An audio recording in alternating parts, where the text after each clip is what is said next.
الست اللي قدامك دي هي تجسيد حقيقي لجملة شيطان في هيئة بشر، لأن اللي عملته حقيقي عن إنسان مستخبي في قناع الطيبة، لكن في الحقيقة شيطان، واللي قضيتها اشتهرت بصاحبة بيت الموت. أهلا بكم في برنامج الملف الأسود مع حسام أبو سليم. يلا بينا نبدأ الحكاية. أهلا بكم في برنامج الملف الأسود مع حسام أبو سليم.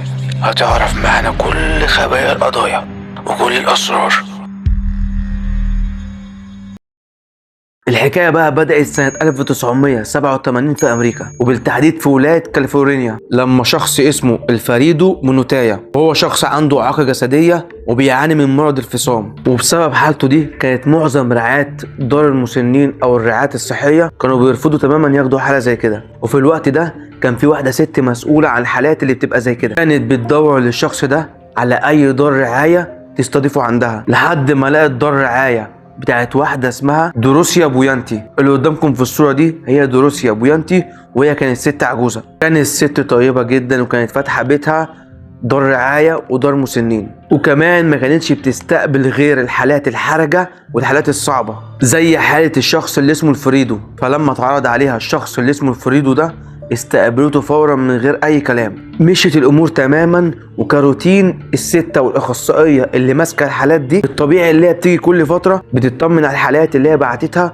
لدار المسنين اللي انا بتكلم عليها دلوقتي. وفي وقت من اوقات الاخصائية دي اتصلت بالست اللي اسمها دروسيا عشان خاطر تطمن على الشخص اللي اسمه الفريدو اللي هي بعتته من قيمة شهر، لكن اتفاجئت برد الست اللي اسمها دروسينيا عليها، وقالت لها اللي هو من قيمة اسبوعين راح سافر عند اصحابه اللي في المكسيك. لكن هنا الكلام ما كانش مقنع بالنسبه للاخصائيه دي، لان الاخصائيه دي كانت عارفه حاله فريدو، وعارفه اللي هو عنده انفصام في الشخصيه، وان عنده اعاقه جسديه، وملوش اي حد، ولا ليه قرايب ولا ليه صحاب، ولا كان في حد متولاه، وعارفه اللي هو ما يقدرش يسافر لوحده بسبب ظروفه الصحيه دي. وهنا بقى الكلام ما دخلش على الاخصائيه، فالست الاخصائيه دي بلغت الشرطة عن اختفاء فريدو من الدار اللي هي سلمته له. الأخصائية ما كانش عندها أي شك في الست العجوزة، قالت مثلا يمكن هو مشي وهي ما تعرفش هو مشي منين ولا مشي ازاي، ودارت عليه، أو خافت تقول الحقيقة، فبالتالي قالت راحت عند أصحابه. الأخصائية كانت متوقعة اللي هو هرب، والست العجوز صاحبة الدار دي كانت خايفة تقول كده. وهنا بقى الشرطة جالها البلاغ، فاتحركت لبيت دروسيا عشان خاطر تستجوبها وترد عليهم بنفس الكلام، وتقول لهم اللي هو ساب البيت وسافر عند اصحابه في المكسيك. واللي اكد كلامها اللي هو كان في واحد عندها من المسنين اللي هي بتراعيهم في الدار ده قال نفس الكلام بتاعها للشرطة. لكن قبل ما الشرطة تمشي، نفس الشخص ده اللي هو قال الكلام للشرطة يروح يقرب من واحد من المحققين على جنب وهو متوتر، يروح مديله الورقة وسايبه وماشي. لكن المحقق ده بذكائه خد الورقة من الراجل ده من غير ما حد ياخد باله، وخدها فتحها بره الجنينة من غير ما حد يشوف، ولقى مكتوب فيها هي اللي بتجبرني على الكذب. فبدأ المحقق ده يلف حوالين البيت علشان يكتشف ان الجنينة اللي جنب البيت اللي فيه الدار ده فيه آثار حفر في أماكن مختلفة. فتقرر الشرطة هنا ان هي تاخد بعضها وتمشي بهدوء وأكن مفيش أي حاجة، لكن الشرطة ترجع مرة تانية، بس المرة دي تكون معاها ادوات ومعدات للحفر. وهنا بقى دروسيا صاحبة الدار رحبت بالشرطة لما جت مرة تاني، وما اعترضتش على فكرة اللي هم يحفروا، بل بالعكس اديتهم ادوات تانية تساعدهم في الحفر اكتر، وسابتهم عادي يحفروا. وهي طلعت في الدور اللي فوق، فتحت الشباك وابتدت تبص عليهم وهم بيحفروا. واثناء الحفر تحصل صدمة، يلاقوا بواقي عظام لجثة نصها متحلل. وخليني اقول لك ان ساعتها ما كانش حد شاكك في دروسينيا صاحبة الدار، وهل ممكن تكون هي اللي عملت كده؟ بس مستحيل ست في السن ده تقدر تحفر وتقتل وتدفن، ده غير ان الجثة متحللة تماما، يعني الجثة ميتة من فترة كبيرة. لكن الشخص اللي الشرطة بتدور عليه اللي جالها البلاغ ده متغيب من فترة قصيرة، ما بقالوش بتاع اسبوعين. وهنا بسرعة بقى يجي الطب الشرعي والمعمل الجنائي عشان خاطر عايز يفحص المكان. وهنا بقى كان معظم الناس والجيران واقفة، والصحفيين كانت جاية في اللحظة دي عشان كانت عايزة تصور الواقعة. واثناء ما ده بيحصل بقى والحفر والصحفيين والجيران، دروسينيا تنزل من الدور اللي فوق تطلب من الشرطة اللي هي عايزة تشرب قهوة عشان جالها توتر في الكافيه اللي جنب الدار، والظابط ساعتها سمح لها اللي هي تروح علشان بعد كده يكتشفوا اللي هي هربت من المكان اصلا. واثناء البحث والحفر يلاقوا جثه تانية برضك متحلله علشان هروبها يكون دليل اللي هي تكون هي اللي قتلت الناس دي. واثناء اللي بيحصل ده يجي واحد من الجيران للشرطه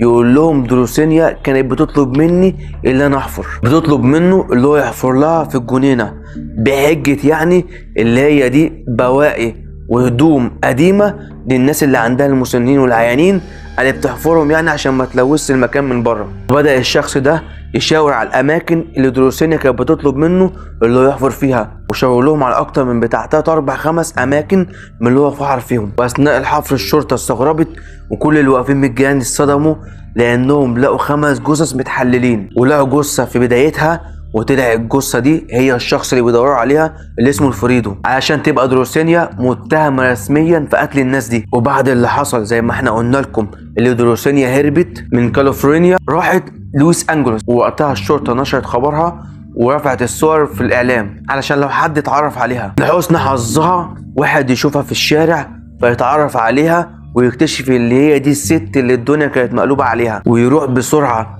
مبلغ الشرطه والشرطه تيجي في دقايق تقبض على دروسيا. لكن قبل ما اقول لك اعترافات الست دي في التحقيقات خليني الاول اديك نبذه عن حياتها. اتولدت سنه 1929 في عيله مضطربه، ابوها كان مدمن وامها كانت بتشتغل عامله وهما الاتنين ماتوا وهي في سن صغير، واتحطت طبعا في دار رعايه وهي صغيره، وفي الدار ده تعرضت لاساءه جسديه واساءه نفسيه وما استحملتش الكلام ده في الدار، راحت هربانه من الدار وهي عندها 16 سنه، وتتجوز هنا بقى وهي عندها 17 سنه، وجوزها في فتره قصيره قوي مات، وبعد كده تتجوز مره تانية وتالتة، لكن كل العلاقات الزوجيه كانت فاشله، وتبدا بعدها بقى تقوم باعمال غير قانونيه وابرزهم التصوير والسرقه وانتحال الشخصيات.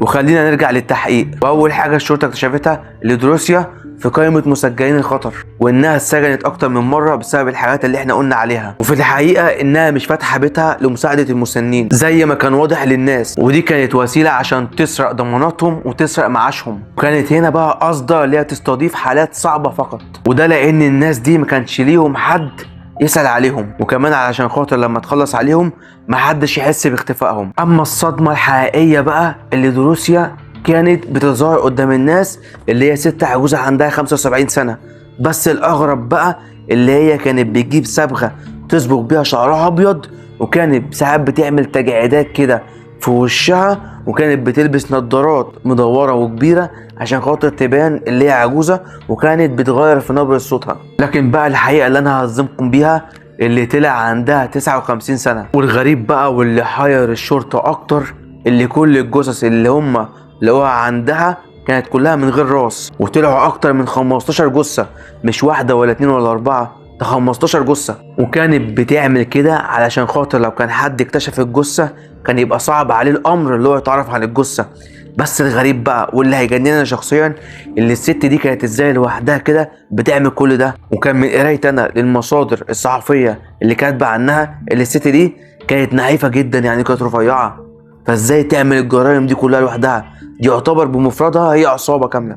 لكن في الاخر الطب الشرعي والطب الجنائي قدروا يحددوا هوية الناس دي كلها اللي هم 15 جثة، ويعرفوا بالظبط الناس دي مين واساسها ايه. والطب الشرعي كمان قدر يثبت ان الناس دي قبل موتها تم تخديرهم تماما بمنوم، والمنوم ده ما بيصرفش لاي حد تماما، وكان مصروف لدروسينيا بالصدفة ليها لوحدها عشان هي كانت ساعتها كانت تعبانة، فاستغلت الحتة دي وابتدت تحط لضحاياها المنوم اللي هو مصروف لها ده اللي هو فيه تخدير تام. لكن الغريب في القضية دي بقى ان دوريسيا لحد ما اتسجنت وماتت ما اعترفتش وما قالتش رؤوس الجثث دي فين او خبتها فين، ومين اللي كان بيعمل معاها كده، ومين اللي كان بينفذ الجرائم دي معاها. يا ترى في كام واحدة في حياتنا زي دي مخبية او مخبي وش شيطاني جواه وبيظهر لنا وش الطيبة؟ يبقى انا كده خلصت القضية بتاعتي، وان شاء الله انتظرني في قضية اقوى من دي. ولو انت اول مرة تتابعني ما تنساش دلوقتي تنزل تعمل اشتراك في القناة، ولو انت متابعني ما تنساش دلوقتي تعمل لايك وتكتب كومنت جميل. سلام.